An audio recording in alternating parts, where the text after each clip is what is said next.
खबर शामिल करते हैं मेलसी से। दीगर शहरों की तरह मेलसी के तालीमी इदारों में भी प्राइमरी क्लासेस का आगाज़ कर दिया गया, जबकि मिडल, हाई और हाई सेकेंडरी क्लासेस का पहले ही आगाज़ हो चुका है। मेलसी में primary school Shabbir Oxford school ने भी तालीमी सरगर्मियों का आगाज़ कर दिया। मुल्क भर की तरह मेलसी में भी तालीमी अदारे खुल गए। मेलसी के निजी स्कूल शबीर ऑक्सफोर्ड स्कूल में भी तालीमी सरगर्मियों का आगाज़ हो चुका। इस हवाले से स्कूल के प्रिंसिपल वसीम शबीर ने मीडिया नुमाइंदगान से बातचीत करते हुए बताया कि स्कूलों में दाखिल होते वक्त न सिर्फ तलबा का टेम्परेचर चेक किया जा रहा है, बल्कि इनके हैंड वॉश के लिए साबुन और हैंड सैनिटाइज़र्स का भी इस्तेमाल किया जा रहा है।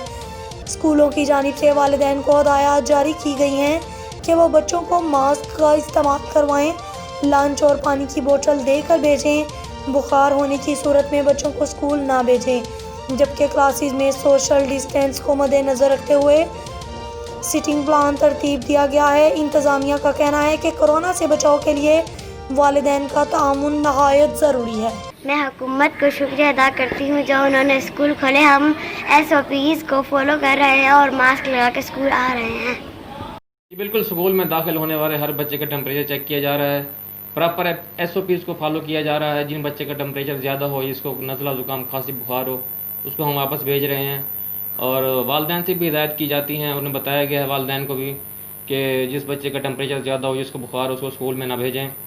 और बच्चे को जो है पानी की बोतलें और लंच बॉक्स जो है वो साथ देकर भेजें।